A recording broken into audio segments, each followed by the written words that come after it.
Hi guys. I know I haven't posted a video in a long time. But yeah, I've been busy. I made a whole human. So I'm now a mommy of a beautiful baby boy who is over here about to wake up. You can hear him in the back.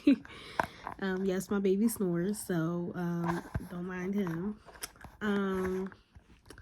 Yeah, so I just wanted to vlog and share my experience on this long journey of being a mom. The last time I talked to you guys was my 18-week pregnancy loss video, and sharing my experiences with that with my daughter. And yeah, now a year later, things have come full circle. I am now a mommy of a baby boy. So yeah, I just wanted to vlog and share my experiences, how everything went with that, the place I am now, and you know, the trials, the tribulations, and all of that, those things. Yeah, so I'll be sharing that. So I'm recording this on my phone because my camera needed a new, not battery, but a new USB card, or whatever it's called, memory card. And it needs to be charged. So I didn't either. But this is like probably the only time that I will have to record this video. Yeah, my baby's only 3 weeks old, so it's kind of on his time. So he'll be waking up for a feed in like 15 minutes.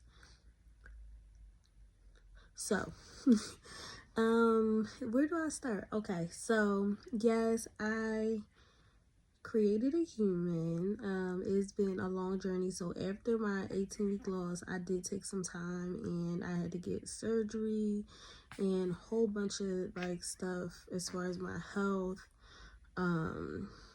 With that 18-week loss, like it really was like it was a lot. It was a lot. So after I lost my daughter in October and I delivered, you know, someone would think like it's over with. That's when the healing starts, and it's like no. I had a whole bunch of like surgeries, blood work, a whole bunch of stuff that dragged out until about March. And then, you know, I had given up. I'm like, okay, I'm just not going to try for another baby or anything. And then this little guy comes along. So I had also went through a process of IVF process. So I do have like frozen, I have other frozen embryos and stuff like that. But I got pregnant with this little guy. So would I be using other embryos, those embryos, to get pregnant again and go through an IVF process? I have no idea. The labor with this boy was definitely trying. 14 hours of labor. He ripped me from rooter to tutor. And yeah, the pregnancy was hard as well. So with my daughter, you can see in my last video, they didn't give me a reason why I lost my daughter. So no one knew, no one could give me answers. They just, you know, chalked it up to like an infection that, you know, ended up she not having an infection, I don't have an infection. So at that point, no one, like, it was really out of the ordinary, and no one really could give me answers because what they thought it was, it ended up not being it. So when I got pregnant with this little guy, I started, you know, going to a high-risk doctor because they didn't know why I lost my daughter. So I started going to a high-risk doctor, and everything was fine. Went to my week 12 appointment, and then at my week 16 appointment, when I came back from my second ultrasound, they found that I have a shortened cervix. So your cervix is supposed to be thick throughout your pregnancy, right? So it's supposed to be like this thick. and then it thins out as you get further along into your third trimester, because it's getting ready to open and let the baby come out, right? But mine was already shortened at 16 weeks. Now the problem with this and what happened with my daughter is that once it shortens that early, it keeps shortening. So which means that you will go into preterm labor. Now with my daughter, my water broke. I had contractions, I went into labor, my water broke, but my cervix didn't open, but it was thinned out. And with my son, it thinned out, but my water bag was still in place, and so they rushed me into emergency surgery. Now, it just so happened that with this emergency surgery happened to fall on my birthday. So this was a Tuesday. I had to get surgery that same week on a Friday on my birthday. So I gave up my 26th birthday, and I was in the hospital pregnant with my son getting surgery. Yeah. So then, after that, it was smooth sailing. So the surgery went well. They put me on like these, progesterone tablets or whatever, and everything was fine. He was fine, perfect. Then comes the fact that they tell me right before my baby shower, I have gestational diabetes. So I had to be on a special diet and take my blood sugars, stick myself multiple times a day. And, you know, that was hard. And then towards the end of my pregnancy, like my body just started getting like so tired. Like I had to like use the bathroom all the time. It hurt. Like everything was painful. My legs were painful. I couldn't walk. Nothing was comfortable. I couldn't sleep. Yeah. And now,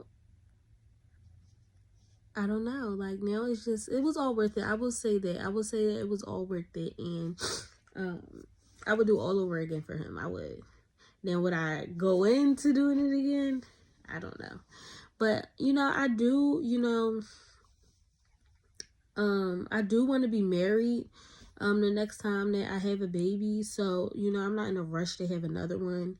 I'm happy for him. I'm grateful for him, you know, and it's just, you know, I'm still healing after losing my daughter. Like those things don't go away, you know, and that's something people don't realize. Like once you lose a baby, having another one doesn't replace the baby that you lost. Like nothing could ever replace my daughter, and I love her to the moon and back, just like I love my son. And you know, me and my daughter, we have a special connection because, you know, she's my angel baby.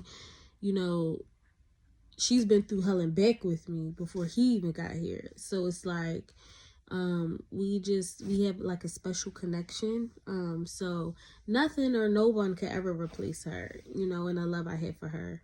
And she's my little angel, and she's his angel. And I do believe truly that she and God sent him down here for me, because they knew I needed him. And for whatever reason I needed him, I don't know, but, you know, we're figuring each other out. And, you know, now I just feel like I'm happy being a mom.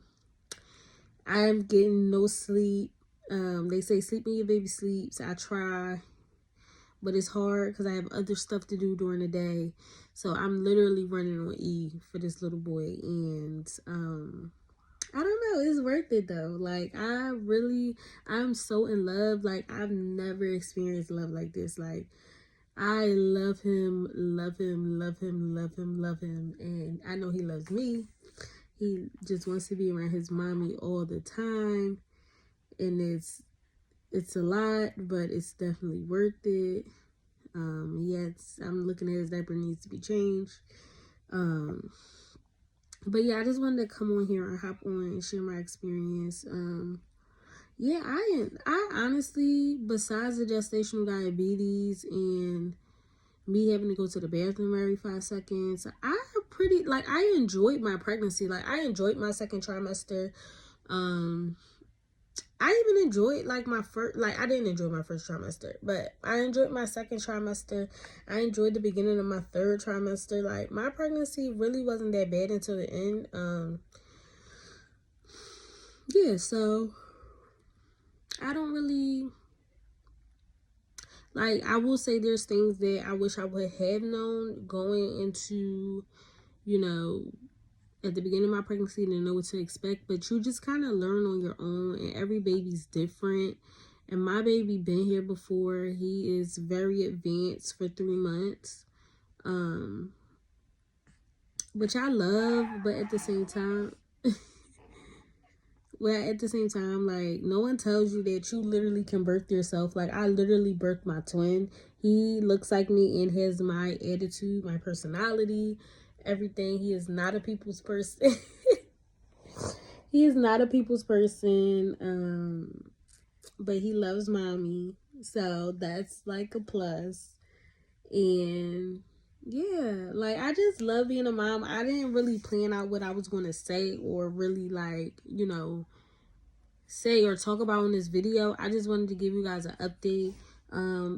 The next video I put out will be like more in depth of like what I want to talk about, or like what's like a good topic to like talk about. Like, maybe I'll do like a tips for new moms, or like a things they don't tell you about pregnancy and labor and stuff like that. Like, maybe I'll do that video, and that'll be like a planned out video. But like, this was just like something for me to just hop on and like really talk about, because yeah, I don't really like, I really didn't plan it. I just want to say, like, if you don't think God is real, God is very real. He has shown me that he's very real with the birth of my son, because all odds were against us and him. Like, even the beginning of my first trimester, I kept bleeding heavy. Like, I thought I was having a miscarriage. I was in the hospital every month. And no, he was here and healthy and beautiful. So God is real. And when bad things happen, and God needs to take somebody and make them an angel, he will bless you in abundance for that. He's never just going to leave you empty, and he has shown me that. I'm sorry, I want to cry. He has really shown me that, like, with everything with my daughter, and the birth of my son. And he's worth every like trial and tribulation, every painful heartbreak that I've experienced has all prepared me for this moment. And yeah, that's just what I want to say. He's about to wake up. So I need to change him, feed him, and then I need to eat. So I'm gonna get off of here, but I just want to let you guys know that just keep your faith, and it'll happen when it's ready to happen. When God says go, go. And that's just it. But bye, guys.